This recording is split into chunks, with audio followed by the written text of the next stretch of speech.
So చదువు విషయంలో ఎలా ఉంటారు? అసలు నేను కాలేజ్‌కెళ్ళి చాలా రోజులైంది. గుర్తు చదువు విషయంలో నేను చాలా అంటే నా ఫేవరెట్ సబ్జెక్ట్స్ అయితే నేను చాలా దృష్టి పెట్టి చదువుతా. ఇంగ్లీష్. మ్యాథ్స్ మ్యాథ్స్ అవన్నీ అస్సలు రాదండి బాబోయ్! హ్మ్. టార్చర్ మ్యాథ్స్ నాకు అసలు ఇష్టం కూడా లేదు. ఫేవరెట్ సబ్జెక్ట్ ఏంటి? సైన్స్ చాలా ఇష్టం. ఓకే. బయాలజీ అలా అంటే కొంచెం అన్నీ తెలుసుకునేవి ఇష్టం. అండ్ నెక్స్ట్ మనం బ్యాండ్ మేళం విషయంకి వద్దాము. Yeah. మీరు కోర్టు సినిమా చేసేటప్పుడు కోర్టు సినిమా బడ్జెట్ ఎంత, లేకపోతే కోర్టు సినిమా ఎంత కలెక్ట్ చేయాలి, ఎంత సక్సెస్ అవ్వాలి, ఇదంతా మీ వర్క్ కాదు, మీ పెయిన్ కాదు, నాని గారు చూసుకున్నారు. స్టిల్ ఇప్పటికీ కూడా కోన వెంకట గారు మీకు బ్యాకప్ ఉన్నారు. కానీ మీ ఇద్దరికి తెలుసా బ్యాండ్ మేళ మూవీకి మీ ఇద్దరిని నమ్మి ఎంత ఇన్వెస్ట్ చేశారు? 10 కోట్ల రూపాయలు. 20 ఏళ్ళున్న ఒక ఇద్దరు పిల్లల మీద 10 కోట్ల రూపాయల ఇన్వెస్ట్ చేస్తున్నారు. సో భయం అనిపిస్తుందా, బాధ్యతగా ఉందా, ఎలా అనిపిస్తుంది? ఈ బడ్జెట్ తెలియకపోయినా మాకు రెస్పాన్సిబిలిటీ. అంతే ఉందండి అది. ఇది అంటే ఇప్పుడు ఏదో ఇలా సినిమా చేస్తున్నాను కాదు, నాకు ఏ సినిమా చేసినా మన పనికి మనం 100% చేయడం అనేది ఇది ఎక్కువ. బట్ ఇప్పుడు ఇంకా ఆబ్వియస్లీ ఇంకెక్కువ బాధ్యతగా ఉంటుంది కదా. అంటే మీకు ఇద్దరికి బడ్జెట్ చెప్పలేదా కోన గారు? చెప్పలేదండి అసలు, ఆయన అది అలాంటివి ఏమీ లేదు. మీకు ఎంతసేపు మేము అంత హ్యాపీగా ఉన్నాం ఎలా నేను అడిగాను యాక్చువల్లీ, నేను ఫస్ట్ కాల్ చేసి అడిగాను, అంకుల్ అసలు ఎంత ఇది చేస్తున్నారంటే నాకు ఇది కథ నచ్చింది కాబట్టి నేను ఎంతైనా పెడతానమ్మా అని అన్నారు. అదే అదొకటి నేను అన్నారు. ఇది డైరెక్టర్ అన్న దగ్గర కూడా విన్నాను అన్నమాట. ఏంటంటే సతీష్ నీకేం కావాలి, సతీష్ నీకేం కావాలి తెచ్చి ఇచ్చేసేవాళ్ళు అంతే. సతీష్ ఇది సతీష్ అది ఏమీ లేదు. సతీష్ నీకేం కావాలి వచ్చేసేది. అండ్ సతీష్ గారి ప్రస్తావన వచ్చింది కాబట్టి, సతీష్ గారు కోన గారిని కలిసిన సిచ్యువేషన్ తెలుసా మీకు? అంటే ఫస్ట్ మీటింగ్ బేసిక్గా ఈ కథ ఐడియా లేదన్న నాకు. ఫస్ట్ మీటింగ్లో సతీష్ గారు కోన గారిని కలిసిన ఒక్క మాట ఏం తెలుసా?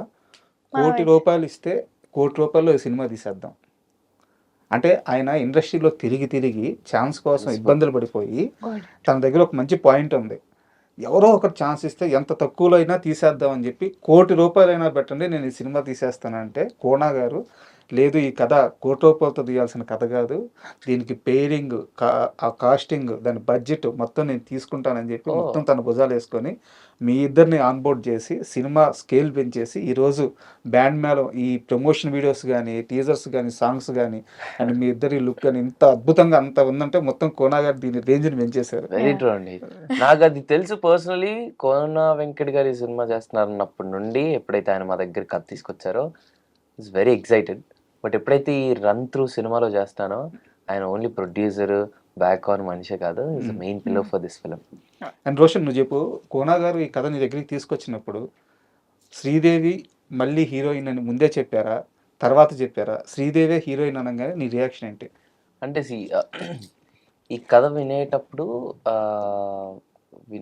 అది నీకు ఎక్కువ ఐడియా ఉందేమో నాకు తెలిసి, నీతో ఎక్కువ చెప్పినట్లు అంటే యాక్చువల్లీ అంటే అనుకుంటున్నారు మీ ఇద్దరినే అని చెప్పి పంపించారు ఇద్దరిని. అంటే ఐ మీన్ నాకు తెలీదు. నాకు కాల్ చేసి చెప్పడం అయితే మీరిద్దరే అనుకుంటున్నాము, కోన గారు కాల్లోనే చెప్పారు. సో అనుకుంటున్నాము ఒకసారి విను అని చెప్పేసి అన్నారు. సో విన్నాను అంతే. సో నేను బేసిక్గా ఫ్రమ్ నోవేర్ ఒక ఆడియన్ లా కథ విన్నాను అండ్ నాకు చాలా బాగా ఎక్సైట్ చేసింది, ఎస్పెషల్లీ క్లైమాక్స్. సో ఇది ఒక కొత్త, అంటే ఇప్పటివరకు ఒక బావమరదల కథ వచ్చి చాలా రోజులు అయిపోయింది. కరెక్ట్. ఇప్పుడు బావమరదల కథ అంటే ఉయ్యాల జంపాలు అలా అలా అంటారు కదా, బట్ యూనో చాలా రోజులు అయిపోయింది అంత మంచి బావమరదల కథ వచ్చి.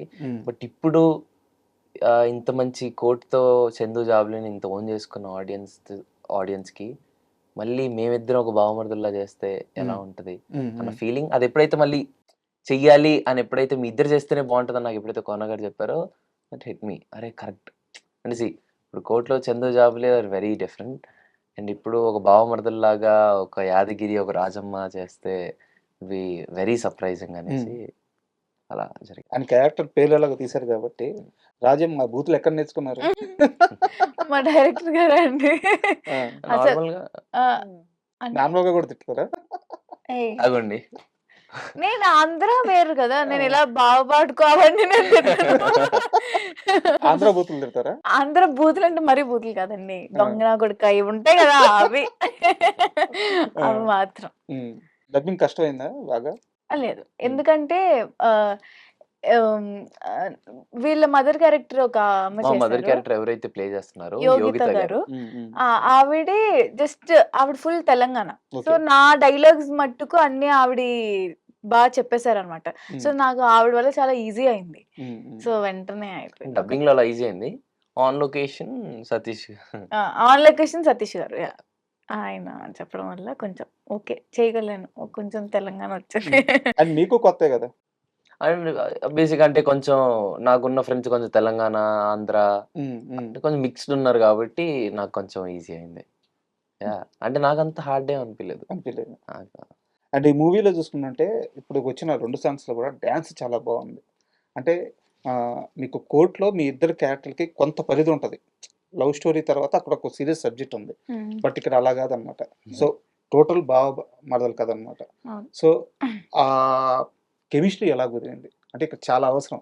హ్మ్. కోర్ట్ మూవీ విషయానికొస్తే ఒక సీరియస్ సబ్జెక్టు దాంట్లో లవ్ ఉంటది కొంత పార్ట్. బట్ ఇక్కడ అలా కాదు గదా! హ్మ్. హ్మ్. హ్మ్. సో, ఆ కెమిస్ట్రీ కుదరడానికి ఏం చేశారు?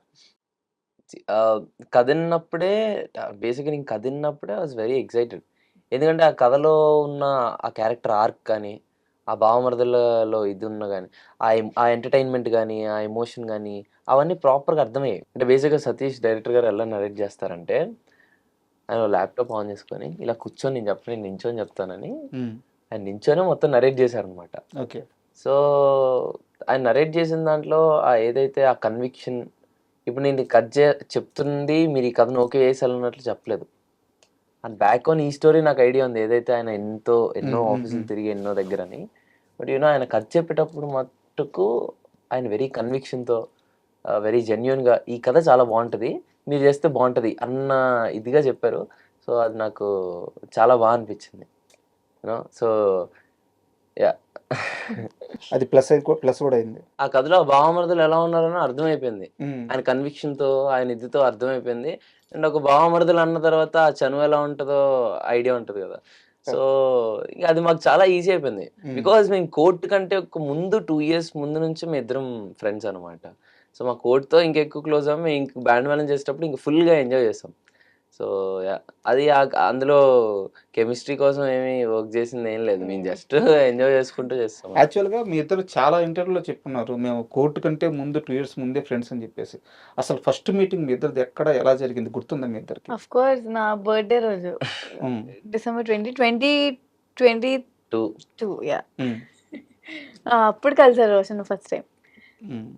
అంటే ఎలా కలిసారు? బర్త్‌డే రోజు ఎందుకు నేను కలిసారు? ఫోన్ చేసి పిలిచండి అంతే. ఫోను చేసి పిలవాలంటే అంతకుముందు పరిచయం ఉండాలి గదా! అదే అంటే అంతకు బేసిక్‌గా ముందు ఇంతకుముందు ఇద్దరం చైల్డ్ యాక్టర్స్ గదా! హ్మ్. సో, మాకు అది ఎలా పరిచయమేమో ఐడియా లేదు. ఆ! But we became friends. ఆ! అలా ఫ్రెండ్స్‌గానే ఉన్నాం. సో, వన్ ఫైన్ డే ఎప్పుడో కలుద్దాం అనుకున్నాం. బట్ ఆ నా రోజు బర్త్‌డే రోజు వీలయ్యి ఆ రోజు అలా కలవడం జరిగింది అంతే.